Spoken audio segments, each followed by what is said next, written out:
जय राधा माधवा कुंज बिहारी।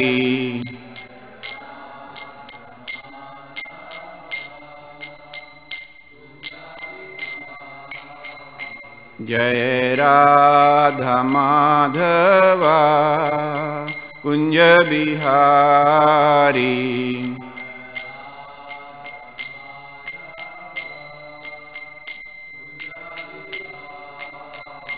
जय गोपी जन बल्लभवा गिरिवरधारी।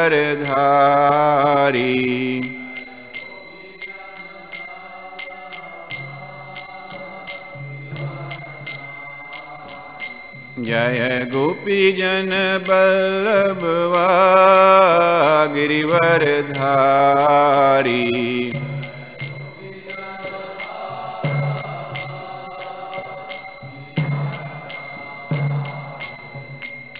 यशोदानंदना ब्रज जन रंजना।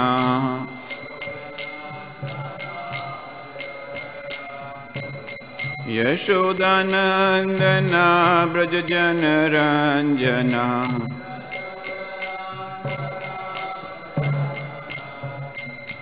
जमुना तीरा वनचारी।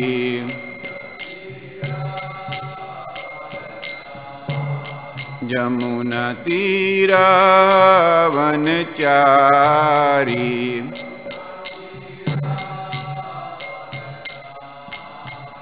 जय राधा माधवा कुंज बिहारी।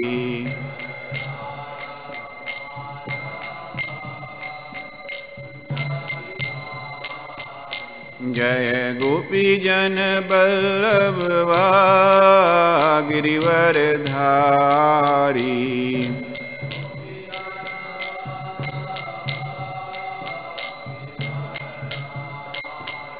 जय गोपी जन बल्लभवा गिरिवरधारी।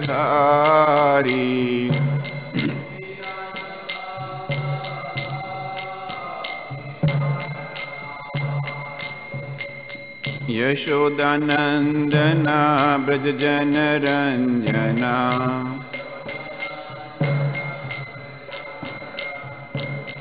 यशोदानंदना ब्रज जन रंजना।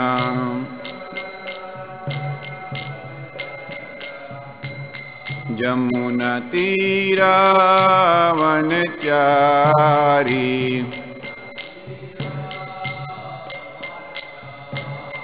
जमुना तीरा वनचारी।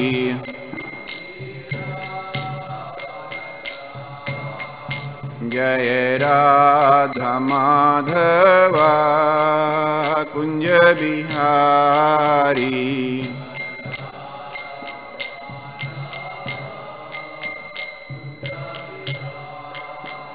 जय गोपी जन बल्लभवा गिरिवरधारी।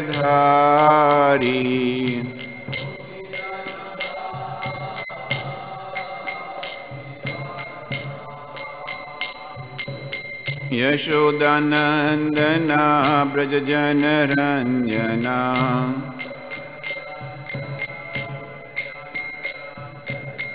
जमुना तीरा वनचारी।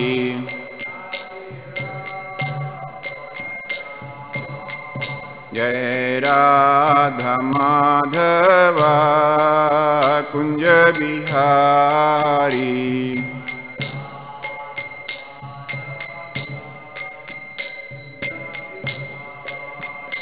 जय Radha Madhava Kunj Bihari.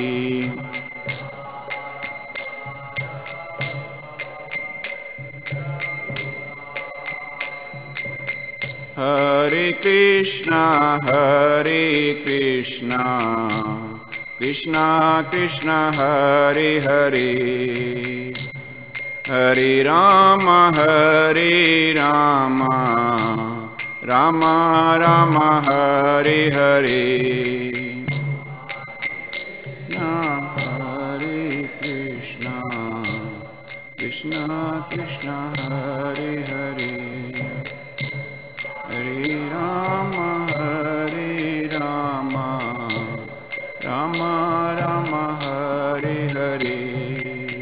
Hare Krishna,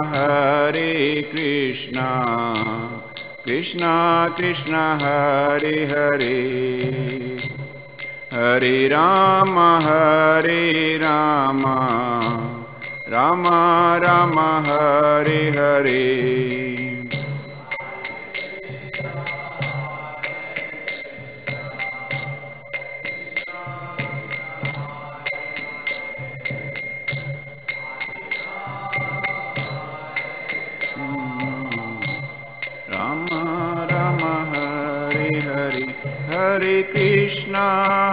Hare Krishna, Krishna Krishna, Hare Hare, Hare Rama,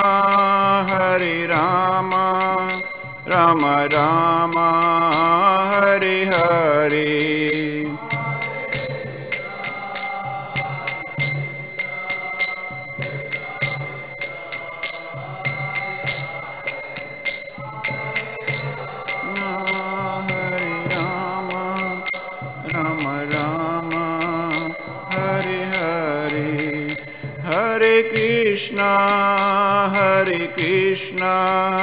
Krishna Krishna, Hare Hare, Hare Rama, Rama Rama, Hare Hare.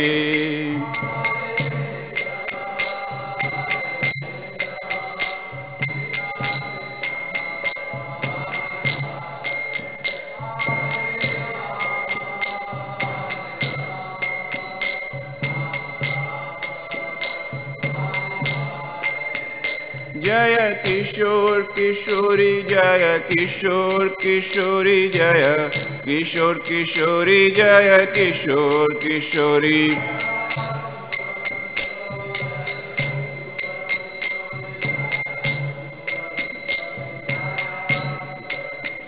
Jaya Jagatnath,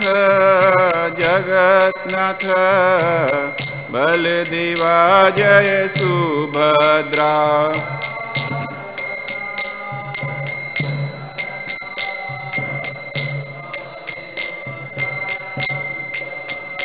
Jai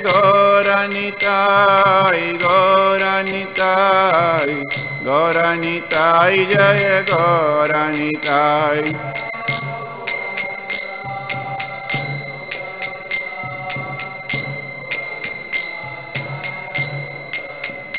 Jai Prabhupada,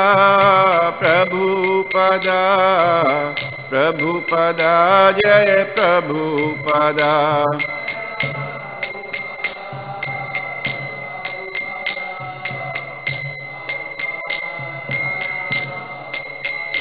Jai Jai Prabhupada, Jai Jai Prabhupada.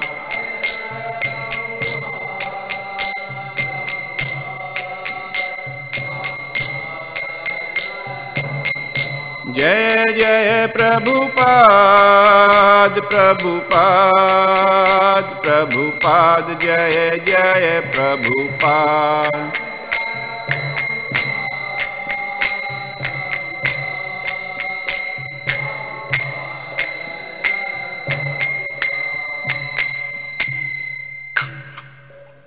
जय ओम विष्णुपाद परमहंसा परिवाजक आचार्य श्रुत श्री श्रीमद इस divine grace AC भक्ति वेदांत स्वामी श्रील प्रभुपाद की जय।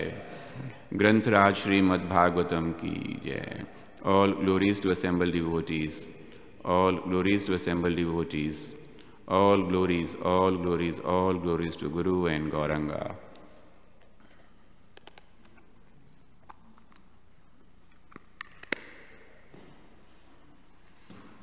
Narayanam namaskritya naram chaivam narottamam devim saraswatim vyasam tato jayamudire nashteprayeshu bhadreshu nityam bhagavata sevaya भगवतेरुत्तम श्लोके भक्तिर्भवती नैष्टिकी। ओम नमो भगवते वासुदेवाय। ओम नमो भगवते वासुदेवाय। ओम नमो भगवते वासुदेवाय।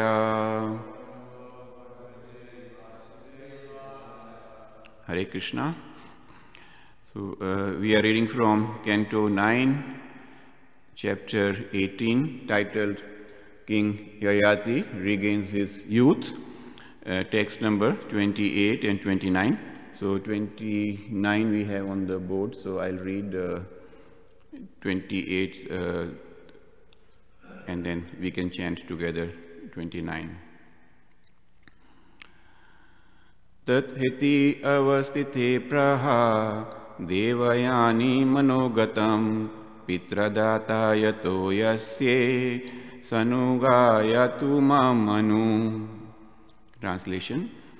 After hearing Shukracharya's request, Vishwaparva agreed to fulfill Devayani's desire, and he awaited her words.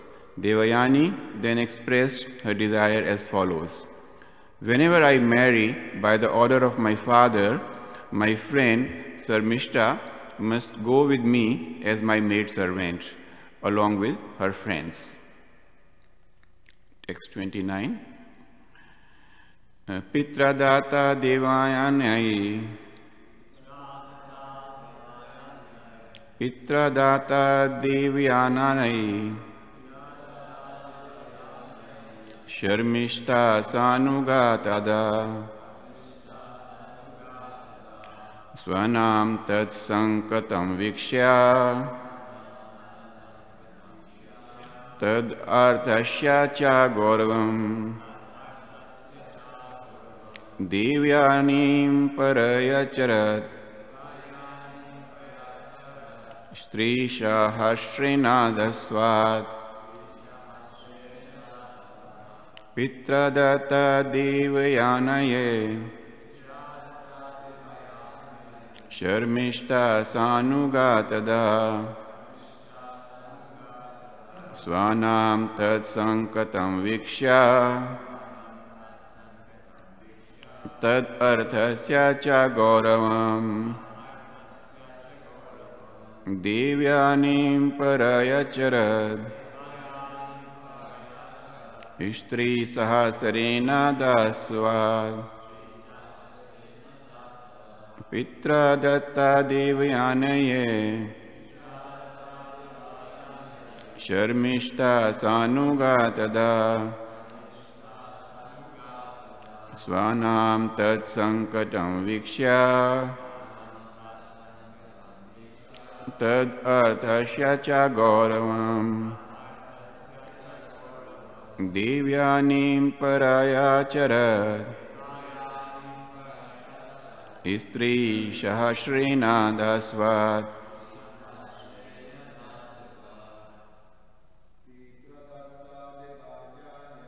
Pitradata Devayane. Sharmishta Sanugatada. Swanam Tad Sankatam Vikshya. Tad Arthasya Cha Gauravam. Devyanim Paryacharat. Stirsha Srinadasvat. Pitradata Devyani. Sharmishta Sanugatada. Swanam Tad Sankatam Vikshya. Tad Arthasya Cha Gauravam. Devyanim Paryacharat. Shri Sahasrena Dasvat. Pitradata Devyani. Sharmishta sanugatada Swanam tat sankatam viksha Tad arthasya cha gauravam Devyanim paryacharat Sri Sahasrina Dasvat Pitra Data Devyanye Sharmishta Sanugatada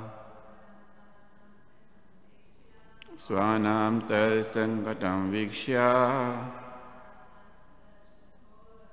Tad Arthasya Cha Gauravam Devyanim Paryacharat Strisha Shrina Dasvat Pitra, by the father, Datta, given, Devyanaya, unto Devyani, the daughter of Shukracharya, Sarmishtha, the daughter of Rishvaparva, Sa Anuga, with her friends, Tada, at that time, Swanam, of his own, Tat, that, Sankatam, dangerous position, Vikshaya, observing, Tat, from him, Arthasya, of the benefit, Ja, also, Gauravam, the greatness, Devyanim, unto Devayani, Paryacharat, served, Stri Sahasrena, with thousands of other women, Dasavat, acting as a slave. Translation. Rishparva wisely thought that Shukracharya's displeasure would bring danger and that his pleasure would bring material gain. Therefore, he carried out Shukracharya's order and served him like a slave. He gave his daughter Sharmishta to Devayani, and Sharmishta served Devayani like a slave along with thousands of other women. Purport by His Divine Grace, A.C. Bhaktivedanta Swami, Srila Prabhupada. Srila Prabhupada ki jai. In the beginning of these affairs concerning Sharmishta and Devayani, we saw that Sharmishta had many friends. Now these friends became maidservants of Devayani. When a girl married a Kshatriya king, it was customary for all her girlfriends to go with her to her husband's house. For instance, when Vasudeva married Devaki, the mother of Krishna, he married all 6 of her sisters, and she also had many friends who accompanied her. A king would maintain not only his wife, but also the many friends and maidservants of his wife. Some of these maidservants would become pregnant and give birth to children. Such children were accepted as Dasi Putra, the sons of the maidservants, and the king would maintain them. The female population is always greater than the male, but since a woman needs to be protected by a man, the king would maintain many girls who acted either as friends or as maidservants of the queen. In the history of Krishna's household life, we find that Krishna married 16,108 wives. These were not maidservants but direct queens, and Krishna expanded himself into 16,108 forms to maintain different establishments for each and every wife. This is not possible for ordinary man. Therefore, although the kings had to maintain many servants and wives, not all of them had different establishments. Om Agyantimrandhasya Gyananjana Shalakaya Chakshuran Militam Yena Tasmai Shri Guruve Namaha Shri Chaitanya Manobhishtam Stapitam Yena Bhutale Swayam Rupa Kadamayam Dadati Swapadantikam Vancha Kalpatarubhashcha Kripa Sindhu Bhaya Evacha Patitanam Pavane Bhayo Vaishnave Bhayo Namo Namaha Shri Krishna Chaitanya Prabhu Nityananda Shri Advait Gadadhar Srivasadi Gaur Bhakta Vrinda. Hare Krishna, Krishna Krishna, Hare Hare, Hare Ram, Ram Ram, Hare Hare. Hare Krishna. So, this interesting episode between Devayani and her friend Sharmishta has reached a stage where, can you reduce the volume a little bit? Where now the parents of the two young ladies are also involved in the discussion. And these are not like ordinary, people. Devyani's father is, a learned Brahmin, Shukracharya, who is the spiritual master of demons. And Vishparva is also the king there.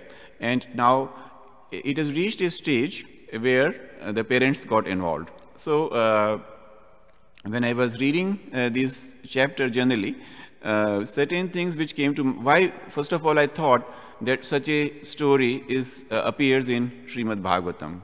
Here, the two young ladies, they are, arguing or fighting with each other, and their parents are getting involved and so on. So what is there in this particular chapter for us to take home? And then I felt that for us, the interesting and important thing to note from here is that pride and envy can easily destroy our humility and our capacity for tolerance. So just by a small incident, a very, very insignificant incident where Sharmishta happened to wear clothes of Devayani, and that also in a hurry, unknowingly, it has exploded into such a big situation that the demigod's spiritual master himself is involved. So the other point which I felt, why did Shukracharya get involved? Because of attachment to his daughter. Now, Shukracharya, being such a learned person, could have very easily chastised his own daughter to say that these are insignificant, incidents, and she shouldn't pay much attention to that. But a person of his caliber got involved because he didn't want his daughter to feel insulted or feel neglected or being insulted by the king's daughter. So he got involved. And also, as we see, Vishparva also got involved in that. So imagine that two such important persons are getting involved on this trivial matter. Now, this is something like, in today's situation, if we have some small issues between two persons, then really the important leaders of the society, they get involved to sort out the differences. So that is one message, what I got, that the learned and grown-up people, they have to look at the situation in a way where they could teach from that situation each and every person something. So there was something to learn for Devayani, there was something to learn for Sharmishta, but it looks like because of the attachment of the parents, those things got sidetracked, and it is resulting into a situation where Shukracharya had to go to Vishparva and kind of demand that, demand something in return for the insult Sharmishta caused to Devayani. And Vishparva, being a smart person, he felt that in case he offends Shukracharya, then it would bring danger. And if Shukracharya is pleased, then there will be material gain. This is what it is said here. So therefore, for his own personal and selfish benefit motive, he agreed to give whatever Devyani asked for. Now, it also indicates here there is another lesson for us in whatever ashram or whatever age group we might be in. This is a very important lesson for us that our juniors, or we are responsible for the acts and you can say the acts of our juniors. So as a parent, we are responsible. We have to take some responsibility for what our children are doing. As ashram leader, Swal Prabhu has to take a responsibility for what brahmacharis are doing. And as community leader, our leaders have to take responsibility for what the community members are doing. And this is a very important thing. And we have several examples of this kind of situation where the seniors or the grown-ups, they have to take the responsibilities in such situations. So what does it mean? That the actions of subordinates or juniors, they have consequences not only for them but also for their superiors, as is exhibited here, that Vishprava had to agree to whatever Shukracharya or his daughter Devyani asked for. So when I was preparing, I heard or I read that in a kingdom, a king enjoys 1/6 credit for pious activities of his subjects. So if the subjects are doing good activities, pious activities, they are following the scriptures and so on, then part of the benefits, 1/6 of the benefit goes to the king. So similarly, if the subjects are engaged in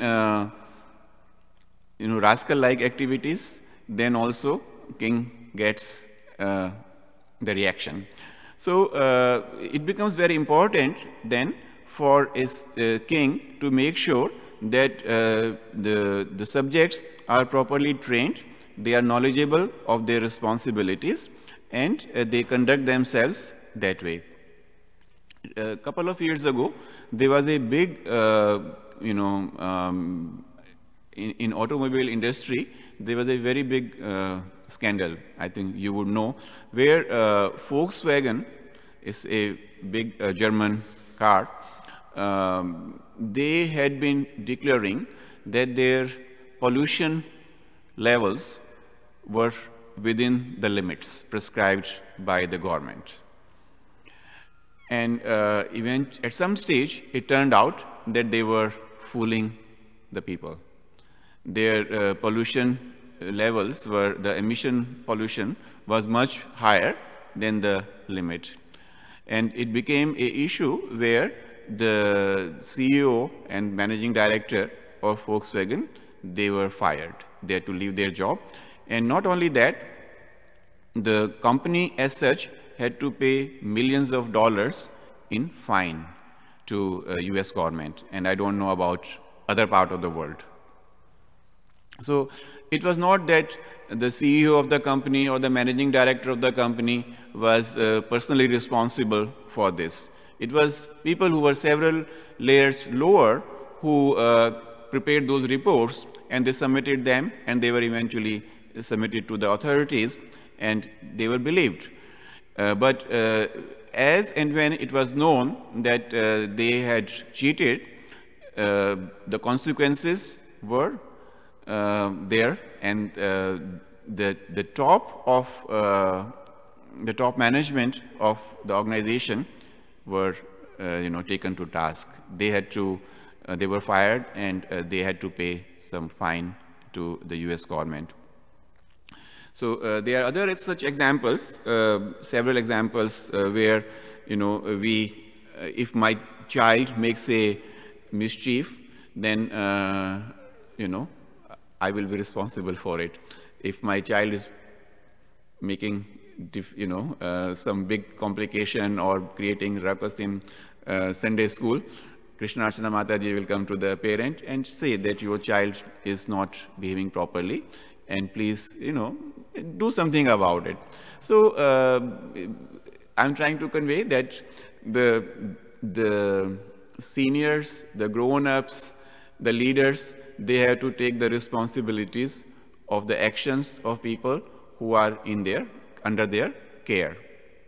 Now, what could one do? So, Shukracharya is such a learned person. He is spiritual master of demigods. He is a very, very qualified Brahman. Now, if he had trained his own daughter in a proper way, then this situation wouldn't have arisen. As a Brahman, like I mentioned it last time also, the qualities of a Brahman are humility. We talk about, tolerance. We talk about, the duty of a Brahman is to impart knowledge to the rest of the society. But what we see here is that his own daughter was living in such a situation where just a small act by Sharmishta, really created a lot of anger for her, and her father had to be involved in this. Now, for us, what is important now? If we go by what is stated here and what we just discussed, now all of us, we represent ISKCON. We represent Srila Prabhupada. So, what is important for us? First of all, we should know what is the mission of Srila Prabhupada, what is mission of ISKCON, and how do we conduct ourselves in public. Because the way we conduct ourselves in public, that's how people will know ISKCON. If I go out on the street and I talk to people in a positive, nice, cordial, friendly way, then they will feel that ISKCON devotees, ISKCON members are very friendly people. On the other hand, if I go and misbehave with people, then they will feel that this is what ISKCON stands for. So it's important for us, that's the message I'm trying to, the point I'm trying to make, that whatever we do, it has consequences. Like we say, it's like laws of karma, that whatever actions we do, there are reactions to it. The reactions can be positive, depending on the nature of our act, or it could be negative if we are involved, if we are doing something which is against the scriptures, which is not bona fide. So, the public opinion will be formed based on our conduct. So, now, what do we do from here? Now, I may not really know how I have to conduct myself. Or I may be conducting myself in a way, and I feel that this is the best way, but that may not be something which is constant for. So there, the role of the superior becomes very important. So normally, a subordinate or a new person will learn as he sees his superiors. So there it becomes even more important for us to conduct ourselves properly, not only outside our environment, outside our temple or outside our house, but within where we live. We have to conduct ourselves in a nice way so that others can also learn from our association. Others can also learn from our activities, how we conduct ourselves. So for example, if the leader of the organization is talking to everybody rudely, is not behaving properly, then this is how the members of the organization will also do. because what they, do, what is being done to you, you do it to others. On the other hand, if we find that the leader of the organization, the ashram leader or the president, they are very caring, they listen to you, they are compassionate, they empathize with you, and they are friendly people, then this is how you will also behave. So it puts a lot of responsibility also on the leaders and the senior members of the society, that it is their responsibility to make the younger generation aware of their responsibilities and the way they conduct. When in Bhagavad Gita, in the first chapter, when Arjuna is giving arguments to Krishna why he doesn't want to fight. And one of the arguments he gives is that in case there is a war, the seniors of the society at that time, they would be all killed. And they are the one who have to give proper sanskars to the younger generation. And if those elderly people, knowledgeable people, they are not there, that means the population will be polluted. Women will be polluted, population will be polluted, and this is not going to be very happy situation for the society in general. So then of course Krishna explains to him why it was important for him to fight. But for us also it is very important that we learn from our seniors and conduct ourselves properly, because that's how people will talk about Srila Prabhupada. That's how they are going to form an opinion about ISKCON. Then one more point which I want to make here is that Prabhupada talks about Krishna and his 16,108 wives in purport.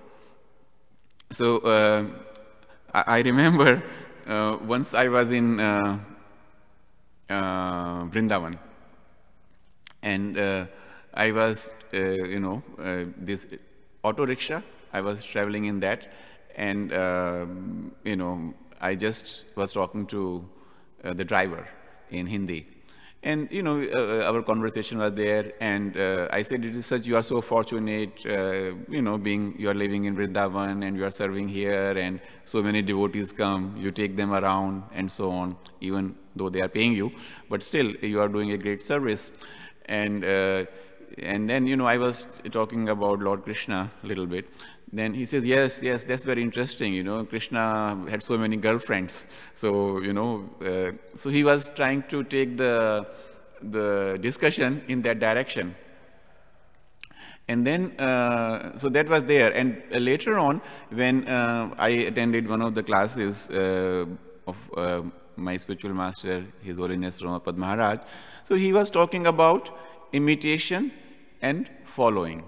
So number of times ignorant people, especially people with less knowledge, we look at somebody and how a great person or a senior leader is conducting himself, and we try to imitate without really knowing whether we have those qualifications or not.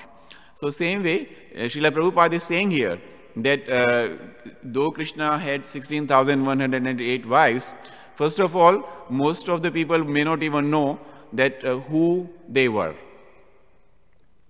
So they were all great devotees of the Lord, and they had a strong desire that they wanted to have this particular rasa with Krishna. So Krishna fulfills the desires of his devotees, and because they desired that way, he fulfilled their desire as well. And now the question comes that if somebody wants to imitate Krishna, I'm not even saying 16,108. Even sometimes it is not very easy to maintain one wife. So what to talk of thousands of wives. So we have to be careful, and we have to see what our capabilities are, and accordingly we have to act. Maybe there is a lesson in a particular pastime of the Lord, and that's what we have to understand, and not the superficial act itself. So it says here that Prabhupada says that these were not maid servants but direct queens, and Krishna expanded himself into 16,108 forms to maintain different establishments for each and every wife, and this is not possible for ordinary man. Once I was here in the temple in the evening, and there was a person sitting in the lobby. So he said he was waiting for prasadam. So I said, okay, I invited him to have prasadam because there were a lot of prasadam and there were not many people in the temple. So I knew there will be eventually throwing away some of it. So why not let him honor some prasadam and benefit from it. And he knew that in our temple, visitors and devotees, they would get prasadam. So this door was locked. So I opened it for him and I invited him to come with me, and I decided that I will be with him while he honors the prasadam and then see him off. So as we were going down, we were like close to each other, we were walking side by side, and I could smell liquor in his breath. So he had been drinking, consuming liquor. So I immediately said, sorry, you are consuming liquor, I am not at all allowing you to come down, please come back. And he was very upset with me. He says, what do you mean? I'm not doing this thing. I said, no, I could smell it. You don't have to tell me this. This is enough. Just come back and sit there. So he was arguing. He started arguing.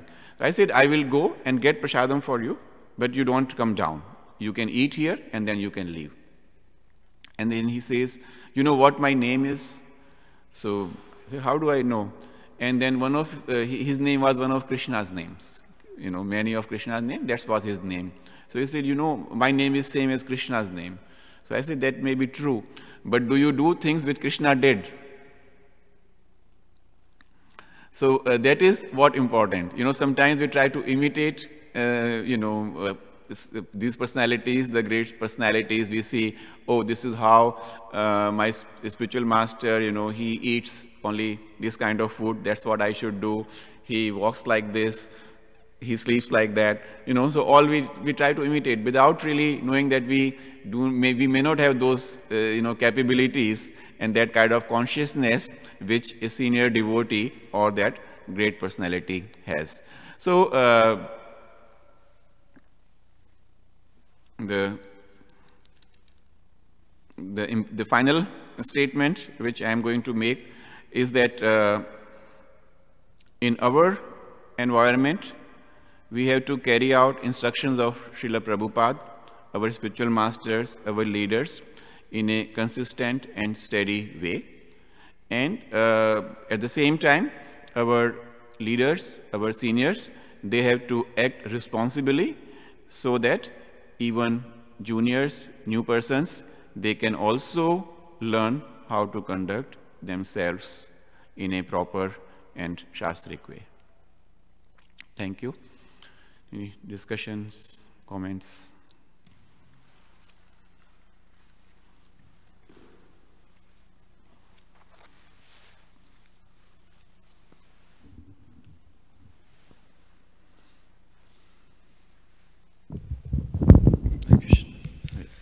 Wondering if you have any practical advice how to become more responsible or mature devotee.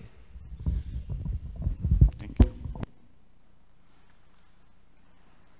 So I sometimes ask this question, and I discuss this with also devotees, about the importance of living in the temple. Some of us do not do that, but there are a number of young people, we see they take this, a conscious decision to come and live in the temple. And then I ask that why is it important for somebody's devotional life to live in temple. Because most of the activities which a devotee in the temple engages in, even one can do that from outside. The devotees in the temple, they engage themselves in various services. Even grihasthas are doing that, sometimes maybe more than the temple devotees. And they come and do the service. They preach. Temple devotees are preaching. They go on book distribution. The grihasthas are also doing that. So if you look at it, in most activities, there are a lot of similarities. But there are some differences which are very, very remarkable, and which a person who is not staying in the temple will always miss. He will not have any access to that. And that is association. So by virtue of being here in the temple, you are getting association of devotees 24/7 practically. And that's where we can learn a lot from the behavior and the conduct of our associates. Also, we can be an example for them. So it's not always that I am at the learning end. Sometimes I may be also a role model for others. So that's why I feel that staying here in the temple gives us the opportunity to learn from the experience and the conduct of others, and also to give kind of opportunities to others to learn from us. So I feel that is really very, very important and helpful. Yes, Prabhu, there are 2 more candidates.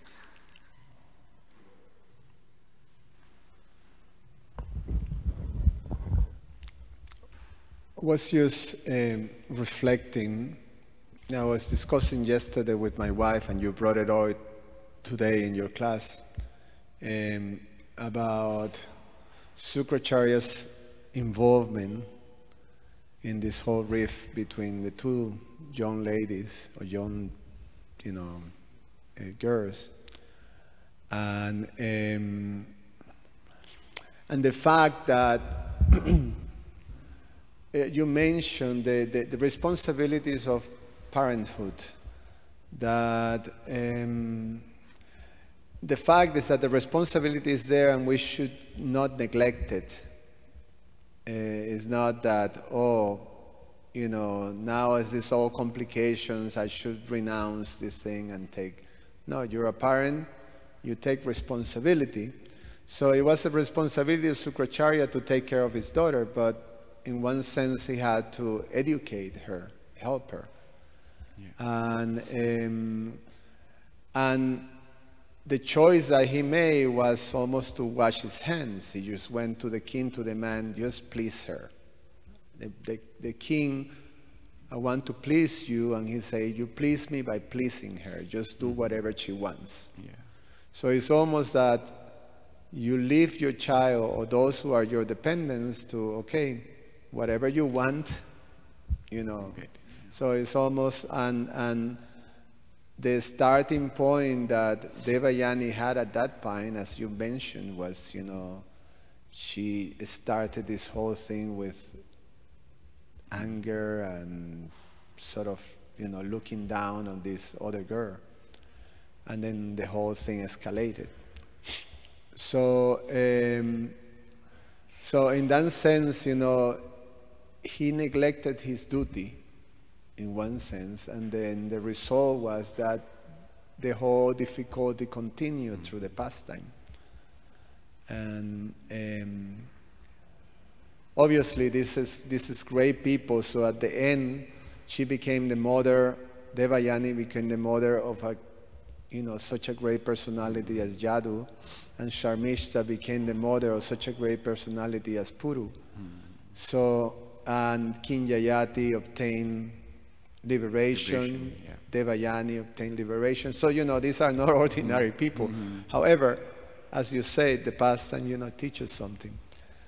One thing that I wanted to ask is, in carrying one's responsibility and dealing with those who are your dependents, and sometimes you see that your dependent is not ready for the lesson, is very much determined to, this is the way I want, and I'm not willing to listen to anything else. Anything else doesn't make sense to me, it's unjust.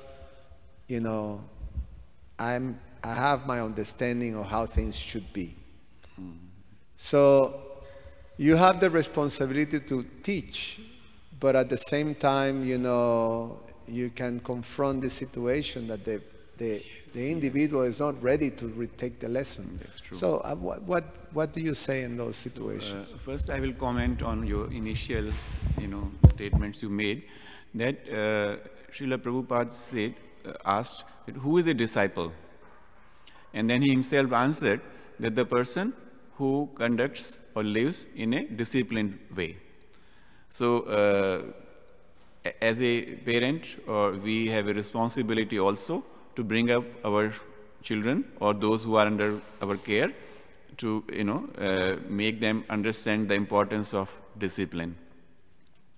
And when in the earlier, Vedic times, even the prince used to go to ashram of a guru to, for education.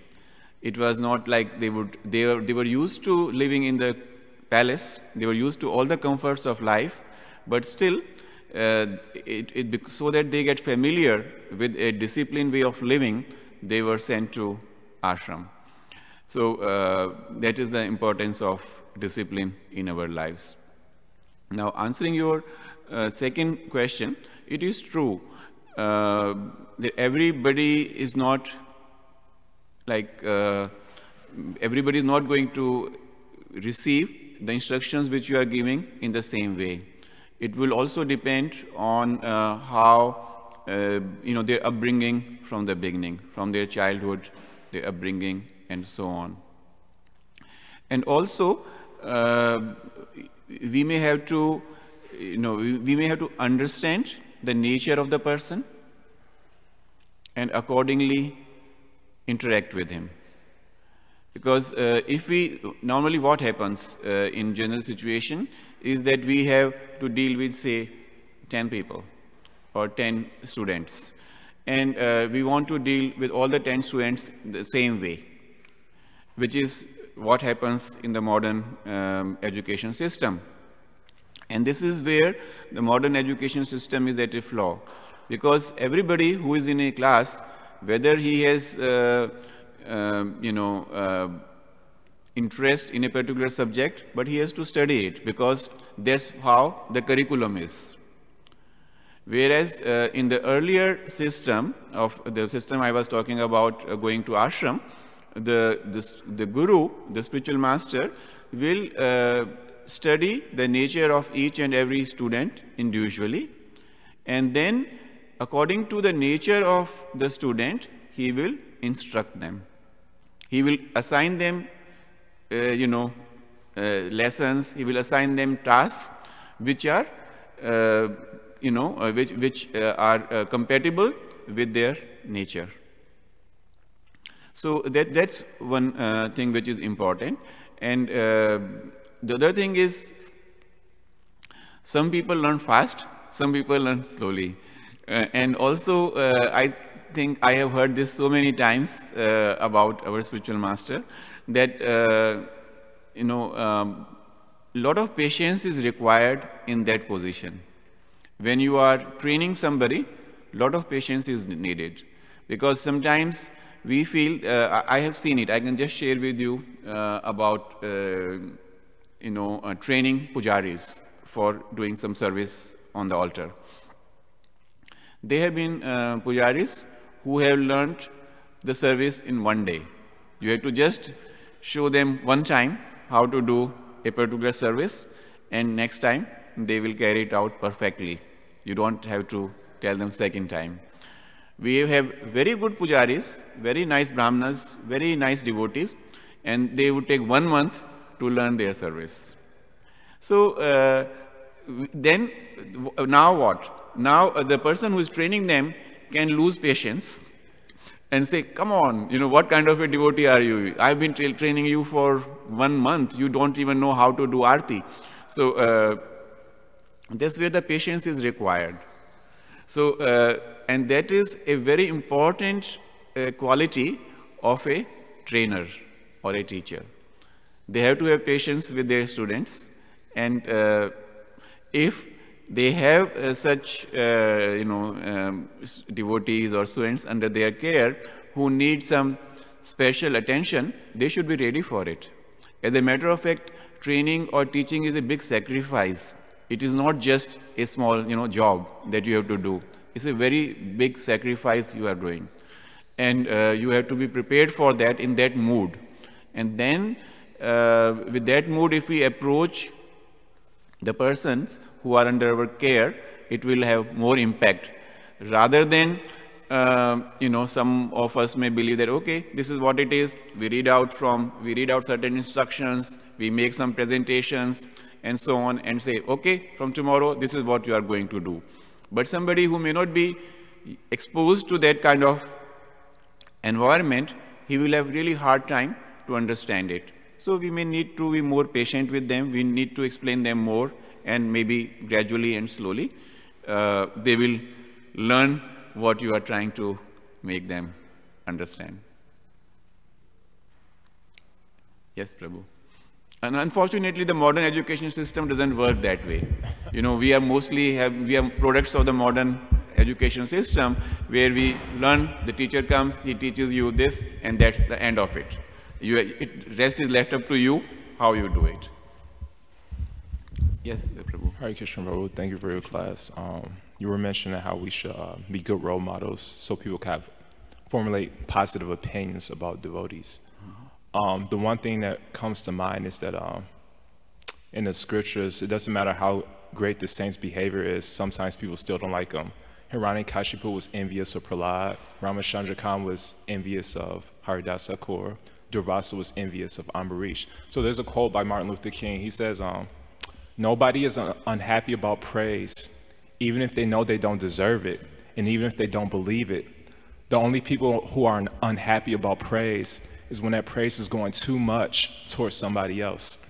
And the reason I appreciate this, so my question is related to this fact, is that in the Bhagavad Gita, Krishna says, Api chesu daracharo bhajate mam ananya bhak, that even if one commits some mistakes, and we all commit mistakes, so the tendency is that when we commit mistakes, we try to cover it up. We don't want anyone to know. We want to formulate people have a good opinion about us. And there's a quote that says, there's nothing that travels faster than the speed of light, with the possible exception of bad news. And so that's the tendency. So how can a devotee still be a good role model while at the same time committing mistakes? Because the tendency is that you try to cover all your faults.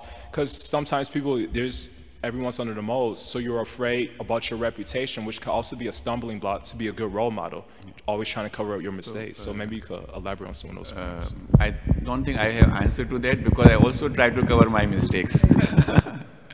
But I would like to share a couple of incidents with you. I was once in the Pujari room. We had some festival, and there were several other senior devotees also there. We had some services and so on.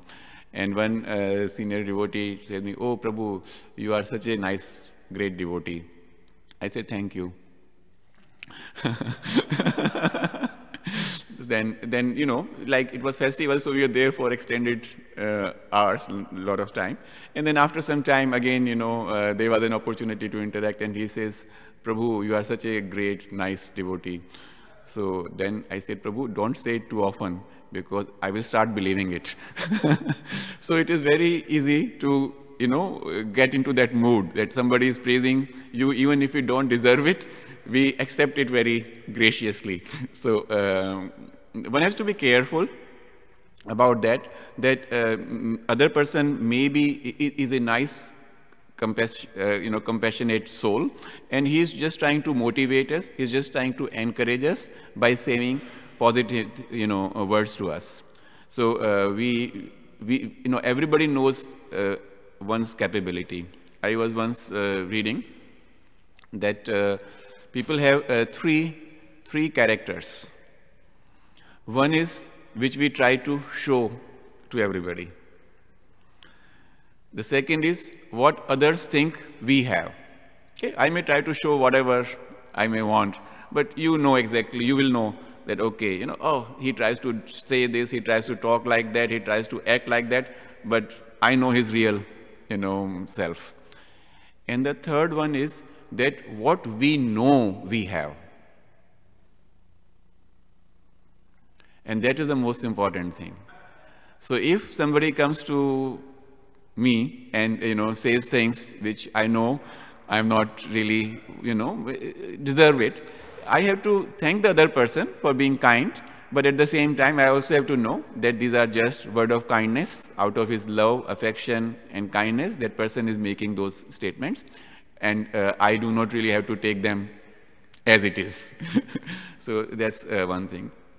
Then the second part of your question was, can you just repeat that? You were saying? Well, essentially, it doesn't matter. Sometimes you have a tendency, it doesn't matter what you do, still people can find fault.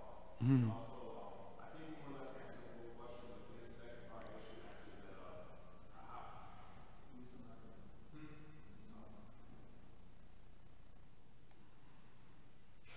that, Hare Krishna. You answer, I guess, I don't know if it was a two-part question, maybe it was, but you answered the first part where how we try to put a facade on, because the tendency is that we want everyone to have a good ideal, but that can also be a stumbling block to being a good role model.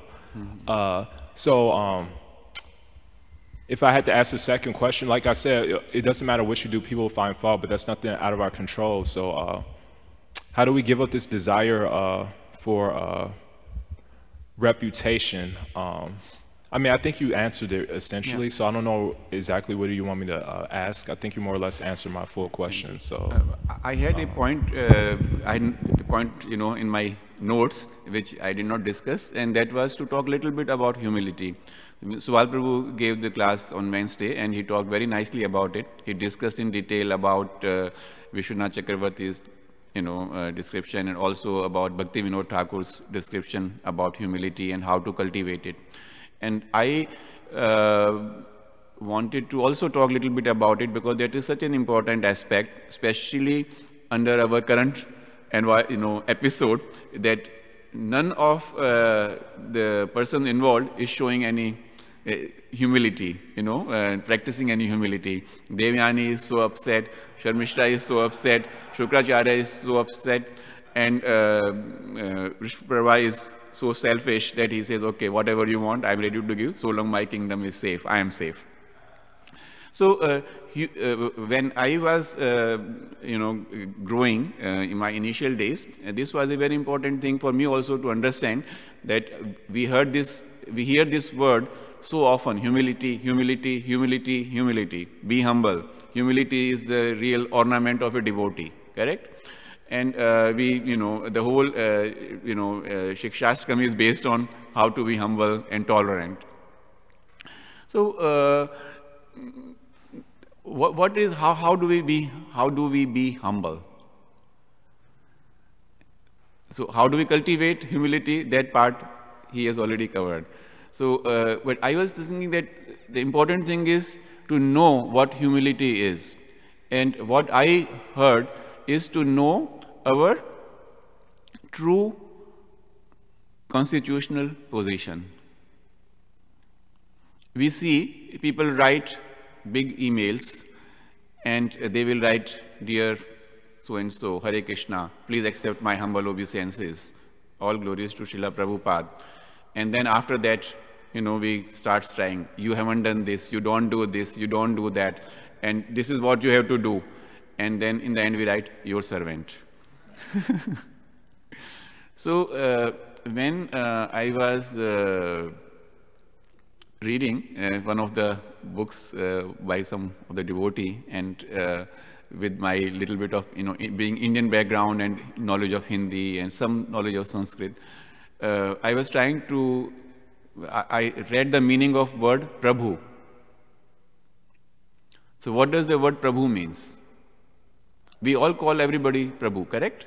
Anybody, and now I've become so much used to calling a, male person Prabhu that some of my clients, they don't have anything to do with ISKCON or Krishna consciousness, and I'm talking to them over the phone, and I say to them, but Prabhu, this is the thing.